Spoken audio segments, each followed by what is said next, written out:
Este programa não é recomendado para menores de 10 anos.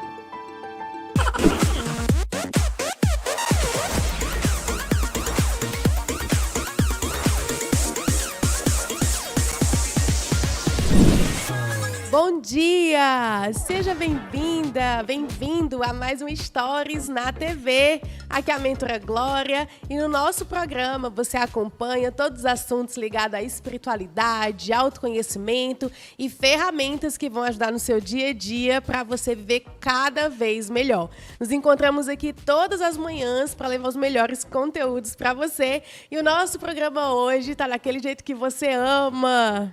Olha só, para quem gosta dos oráculos e tarô, eu estou aqui hoje com a Amanda Teixeira, que vai trazer muita informação para a gente sobre esse assunto. Seja bem-vinda, Amanda. Muito obrigada pela oportunidade, pelo convite. Obrigada a vocês também por nos permitir entrar em vossa casa. E é um prazer estar aqui. Eita, que hoje a conversa vai render muito. Então fica com a gente até o final do programa, que eu tenho certeza que você vai amar o programa de hoje. E é claro que nós vamos começar naquela dica para você utilizar as ervas na sua casa, naquela pitadinha especial dos óleos essenciais. E hoje eu trouxe para você aqui o óleo essencial de bergamota. Bergamota, conhecido aqui no Ceará também como tangerina, é o óleo essencial que vai trazer um relaxamento, vai tirar você do estresse, vai trazer aquela sensação de calmaria, mas também de bastante alegria e vai te ajudar a realizar suas atividades e as suas tarefas. E é claro que eu vou compartilhar um pouquinho com a nossa convidada, para ela sentir aí o aroma da bergamota e para te lembrar também como é que você usa o óleo essencial. Você coloca uma gotinha nas suas mãos, passa lentamente uma mão na outra e depois você vai fazer a inalação para receber o uso desse óleo essencial. Se você fizer isso algumas vezes ao dia, você já vai receber o auxílio das plantas, das ervas, através das gotas líquidas e você já vai sentir diferença. Alguns estudos comprovam que você fazendo o uso do óleo essencial por 2 semanas consecutivamente, né, usando ali todos os dias, você já vai sentir uma grande diferença, tá, na sua qualidade de vida. E aí, é muito bom esse óleo, Amanda? Maravilhoso. Todo mundo que vem aqui no programa ama muito e você também pode começar a utilizar aí no teu dia a dia. Agora sim, vamos começar. Amanda Teixeira, ela é pedagoga e especialista em psicopedagogia, então aí entende da mente, né? Começou ali pela mente das crianças. Migrou para as terapias integrativas há 1 ano. Faz leitura terapêutica com tarô, é astróloga, reikiana e médium em desenvolvimento na casa espiritualista da avó Maria Conga. Que coisa linda! Amanda, conta pra gente que a gente precisa saber como foi deixar essa carreira, né, dentro da pedagogia, você já tinha uma especialização, ingressar nesse segmento das terapias integrativas. O que fez você tomar essa decisão? Tem que saber disso, né? Antes de começar aí o nosso assunto dos tarôs. Foi o processo de autoconhecimento. Foi esse mergulho dentro de mim, esse olhar mais profundo, onde eu comecei a analisar o que fazia sentido na minha vida e o que não fazia sentido. E aquilo que não fazia sentido precisava ser retirado. E foi. E a minha profissão, até então, eu já estava formada fazia uns 5 anos. E estava atuando na área aí há uns 3 a 4 anos, mais ou menos. Trabalhando em escola de educação infantil.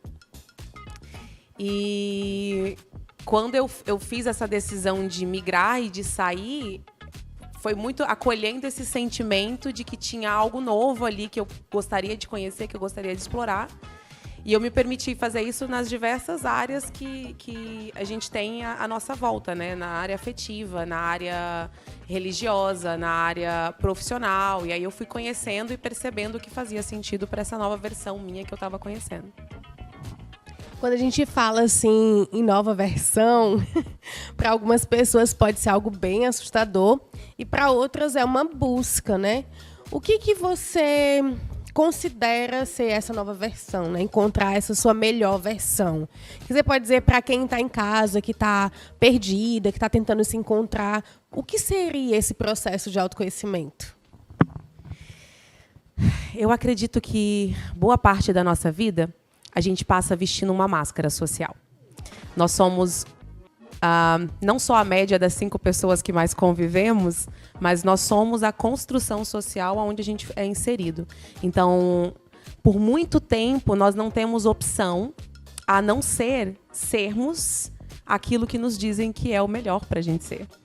Quanto criança, se você reparar na criança, ela ainda guarda essa pureza da essência dela. Ela é o que ela é. E por muitas vezes nós podamos a autenticidade dessas crianças. E eu via muito isso no meu trabalho. Então, o que mais me entristecia às vezes em trabalhar na educação infantil era observar o quanto as crianças, elas não conseguiam expressar a verdade delas, quem elas são, né? Se elas não gostavam de determinada situação, de determinado coleguinha, às vezes ela era obrigada a conviver com aquilo.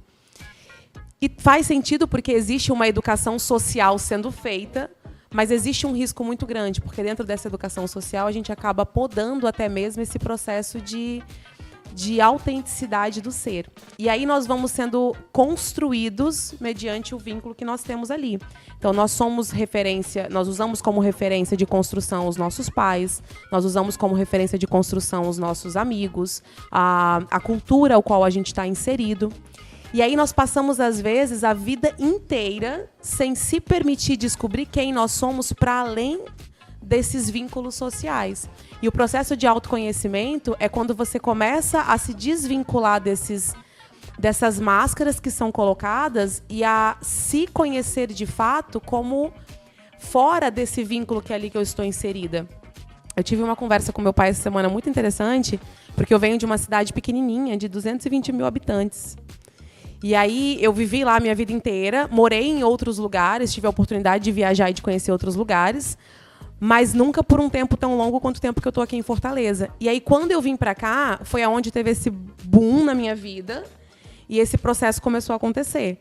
E aí eu conversando com ele, ele me trouxe uma percepção muito interessante sobre isso, que era o fato de que aqui nós temos uma mentalidade muito mais aberta. As pessoas, elas se permitem ser mais livres aqui. Tem todo esse tom jocoso do humor, fazem piada de tudo. Então, existe uma liberdade maior. E aí, aqui eu me senti livre para explorar outras partes minhas. Que lá eu não conseguia ter essa liberdade, porque é uma cidade pequenininha, então você tem um pensamento muito fechadinho dentro de uma caixinha ali. E é difícil você sair do meio social, né? Implodir do meio social, assim. E é daí que vem esse processo de autoconhecimento, quando você começa a se desvincular desses paradigmas, dessas máscaras, desses rótulos que são colocados, e você percebe, não, isso não faz mais sentido para mim. Então, se não faz sentido, quem eu sou para além disso? Então, o processo de autoconhecimento, ele é uma busca desse quem eu sou? Ou uma busca, ou um reencontro. Eu acho que eu me reencontrei. Nossa, que bonito, porque você que está em casa, né, muitas vezes você pode pensar nessas questões. Quem eu sou? Será que eu estou sendo fiel à minha essência? Será que eu estou sendo verdadeiro com aquilo que eu desejo executar no mundo, com aquilo que eu desejo ser? E como você falou, Amanda, nós entramos nesse paradoxo, né, daquilo que foi ensinado socialmente, daquilo que eu quero vivenciar, o que é certo, o que é errado. E dentro desses questionamentos, os oráculos podem ajudar. Como? Boa pergunta. Na verdade, o tarô e os oráculos em si, eles são um processo, uma ferramenta de autoconhecimento. É que a gente encontrou formas de externalizar isso e de usar isso para ajudar outras pessoas. Mas o ideal é que essas ferramentas fossem usadas para que a gente pudesse acessar essa verdade interna, essa essência interna que nós temos. Então, por exemplo, o tarô, ele traz os arquétipos, né, que são imagens. E essas imagens, de acordo com o Jung, elas ajudam a gente a evocar lá do nosso subconsciente, da nossa sabedoria interna, daquilo que é intrínseco de cada um de nós, compreensões profundas sobre essa parte da nossa psique que a gente costuma não acessar. Para quem está em casa, que nunca teve acesso, né, a uma ferramenta como essa, ao tarô, não sabe como é que funciona, assim, do zero. O que é o tarô? Assim, o que pode ser esperado dentro de uma consulta com o tarô?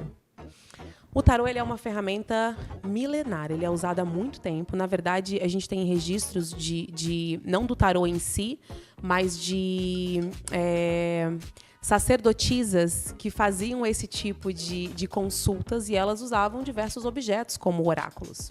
A ideia é que esses objetos, esses oráculos, eles auxiliavam nesse acesso a essa informação, essa sabedoria intrínseca de cada um de nós. É um processo intuitivo, é uma ferramenta intuitiva. O tarô, um pouco mais recente, ele traz esses arquétipos. A gente tem datado histórias de vários lugares diferentes, recorrências de vários lugares diferentes, por isso que nós temos tantas versões diferentes do tarô, mas ele traz arquétipos que ajudam a evocar esse simbolismo, que ajuda a construir uma mensagem para o nosso subconsciente. Por exemplo, deixa eu pegar aqui uma. Ó, perfeito. Eu tenho aqui a imagem do imperador, né? Esse aqui é um arquétipo. O imperador, ele me traz poder, ele me traz firmeza, ele me traz conquista, ele me traz vitória. Então, quando eu puxo um arquétipo desse eu estou dentro de um campo energético, e ali eu estou deixando que o tarô ele fale da energia daquela pessoa, e me sai um imperador, eu consigo compreender que aquela pessoa, ela tem dentro da sua dualidade, é uma pessoa que ela busca conquistar os seus objetivos, ela é uma pessoa que ela tem foco no que ela quer, é uma pessoa conquistadora, é uma pessoa de muita força e de muito magnetismo, ela tem muito poder, mas na sua dualidade ela pode ser um pouco rígida, ela pode ser pode ter até uma certa competitividade naquilo que ela está buscando. Então, são arquétipos. Eu consigo fazer uma leitura dentro desses arquétipos porque eu consigo acessar essa energia. Muito interessante. Então, quando sai uma carta do tarô, que ela tem ali uma imagem, essa imagem ela tem todo um simbolismo, né? Então, não significa que se eu tirar a carta do tarô do imperador, eu sou um imperador, né? Não. Então, tem toda uma mensagem ali por trás.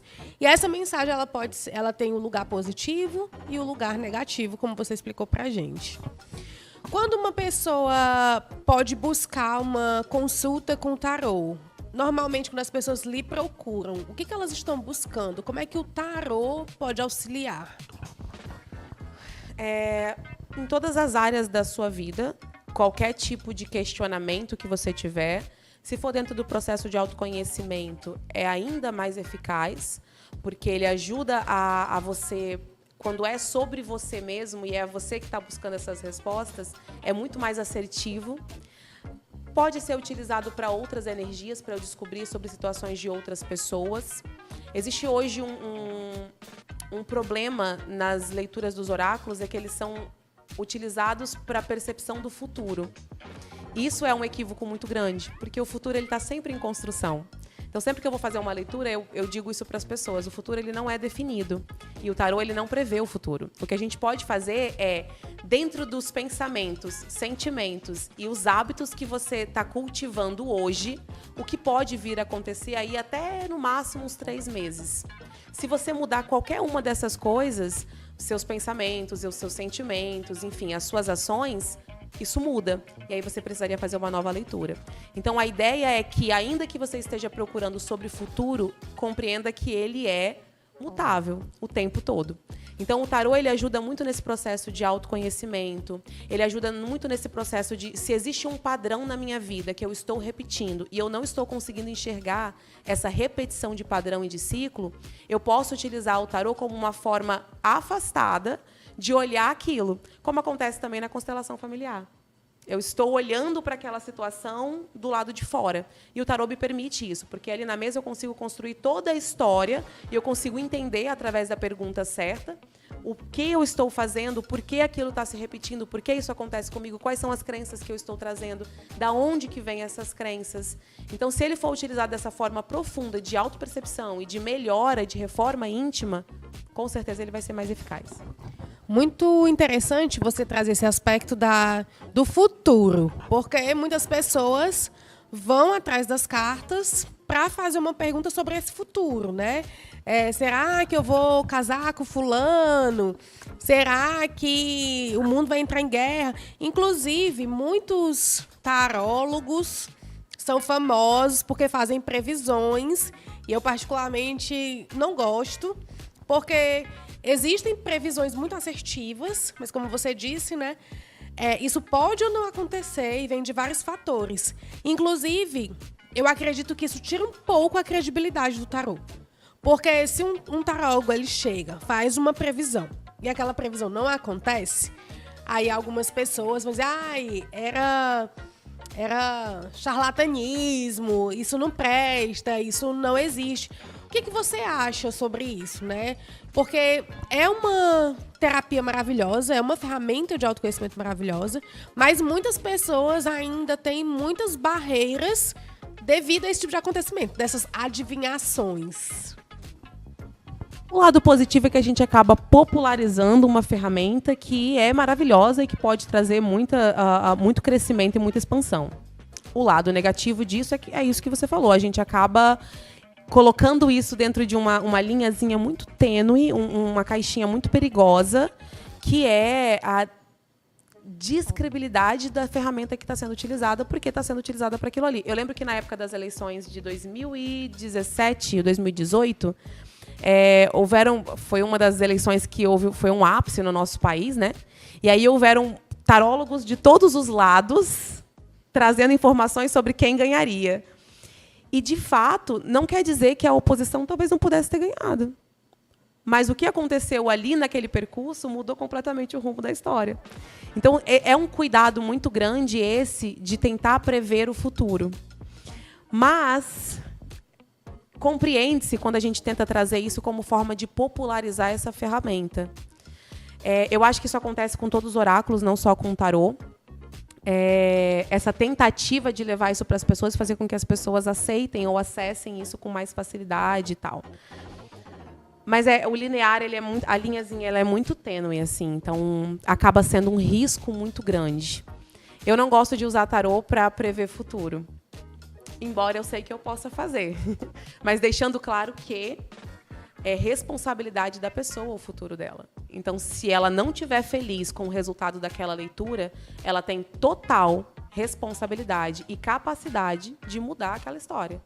E aí ela pode voltar e fazer uma nova leitura e a gente compreende quais mudanças foram feitas naquele campo que a gente consegue acessar ali. E isso é interessante, porque assim eu consigo me tornar até mesmo participadora da minha história.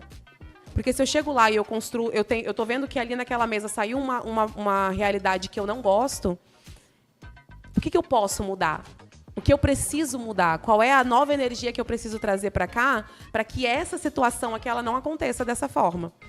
E até isso eu consigo fazer. Então é muito interessante quando você tem pessoas que já têm uma mente mais aberta para isso e uma compreensão de como funcionam os oráculos, porque ela vai... saiu isso aqui que... Se você continuar do jeito que você está, seu relacionamento vai terminar.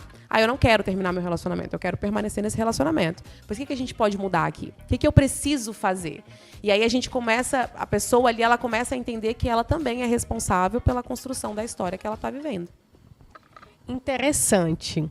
E já que não pode prever o futuro, quais são as perguntas que normalmente as pessoas fazem dentro das tiragens de tarô? É sempre sobre o amor. Eu já recebi perguntas sobre campo afetivo, já recebi muitas perguntas sobre trabalho, perguntas profissionais. Inclusive, eu abri uma caixinha lá no Instagram para pessoas, qualquer área que as pessoas quisessem saber. E eram muitas sobre trabalho e campo profissional. A gente pode fazer perguntas sobre situações da nossa vida que estão se repetindo. Tem um tipo de leitura muito interessante que dá para fazer nessa área do campo profissional, que você tira assim, quais são os pensamentos dessa pessoa sobre mim, quais são os sentimentos dessa pessoa sobre mim e o que ela intenciona fazer. E aí você tira as mesmas perguntas, mas sobre você. E é legal fazer uma leitura do quanto não está batendo tanto os pensamentos ou os sentimentos. Às vezes a pessoa está vibrando na liberdade, ela está querendo conhecer várias pessoas, e você no super apego, conheci ela e quero ficar com ela para sempre. Teve uma pergunta que fizeram na caixinha que foi sobre casamento. E eu lembro que a resposta que saiu para a pessoa foi: primeiro você precisa se perguntar o porquê você quer casar. Porque se for apenas por uma carência afetiva, você vai estar apenas repetindo um ciclo. E vai acontecer a mesma coisa que aconteceu todas as outras vezes. Então é muito interessante porque você consegue ter essa percepção de uma forma mais distanciada. Então, se você tiver a mente aberta e ouvir de fato o que ele está trazendo, você consegue enxergar muitos padrões ali. Eu posso fazer uma tiragem para outra pessoa? Porque você falou que a maioria das perguntas, elas vêm com relação a amor, né? E essas perguntas com relação a amor, eu posso, por exemplo, fazer perguntas com relação do meu companheiro? Como é essa linha tênue para não invadir essa liberdade do outro, para não entrar no processo do outro, mas ao mesmo tempo eu quero saber sobre o outro na minha vida? Como funciona isso dentro do tarô? Quanto maior for o vínculo que você tiver com essa pessoa, mais fácil é a gente acessar a energia. Por quê? Pensamento é energia. Então, se você teve um vínculo muito forte com essa pessoa, vocês tiveram algum tipo de relação, e ali naquele momento eu estou acessando o seu campo, eu peço para você acessar a energia dessa pessoa, porque vocês têm um vínculo. E aí, nesse acesso da energia que você faz, eu consigo fazer uma leitura do que está acontecendo ali dentro do campo. Então, eu posso saber e entender como essa pessoa se sente em relação a você. Eu não adentro além disso para saber como ela pensa sobre a vida, sobre as questões mais pessoais dela, porque aí ela teria que procurar essa leitura. Mas eu posso saber qual é a ligação, qual é o vínculo que você.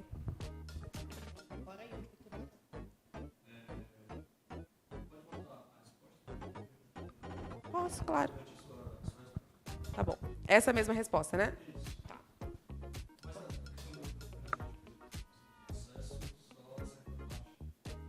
Tá. Entendi. Posso fazer? Tá. É muito mais fácil a gente fazer esse tipo de leitura se houver um vínculo entre as duas pessoas. Então, se você teve algum tipo de relação, especialmente a troca sexual, que é um dos vínculos mais poderosos que a gente tem. Então, é muito fácil fazer esse tipo de leitura quando é assim.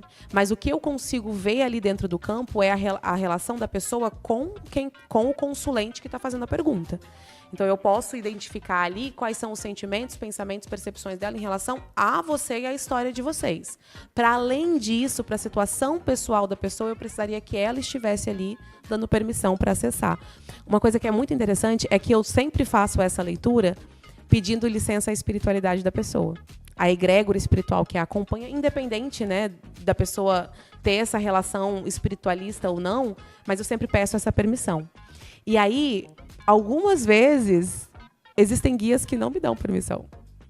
Existem egrégoras espirituais que não me dão permissão porque é uma terceira pessoa que está pedindo. E aí eu não consigo fazer a leitura. Nossa, que interessante, né? Porque nós voltamos para aquele ponto que o autoconhecimento ele é sempre pessoal e intransferível. Já recebi vários casos de pessoas, quando vou fazer, porque eu faço umas tiragens, não do tarô, né? Faço mais do baralho. Pessoas perguntando assim: fulano me ama, fulano me traiu. O que você acha dessas perguntas? Como que você se sai dessas respostas? É permitido perguntar isso? Dou uma resposta evasiva. Saio pela tangente. Se fulano me ama, tanto quanto você se ama. Olha, é sim permitido e você consegue ter uma leitura sobre isso, mas a assertividade, ela diminui consideravelmente dentro disso.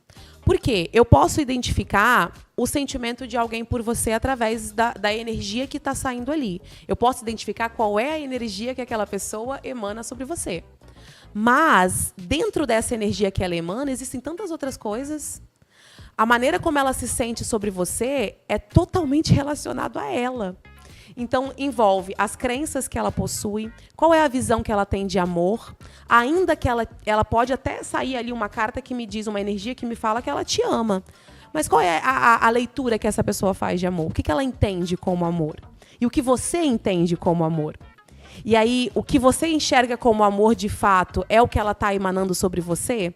E aí você, às vezes, saiu ali que a pessoa até te ama, mas você não consegue enxergar nisso nas atitudes daquela pessoa. Mas talvez a leitura que ela faz de amor é aquilo ali que ela está te mostrando, que ela está te entregando. E aí aquilo talvez não é suficiente para você. Então, acaba ficando muito...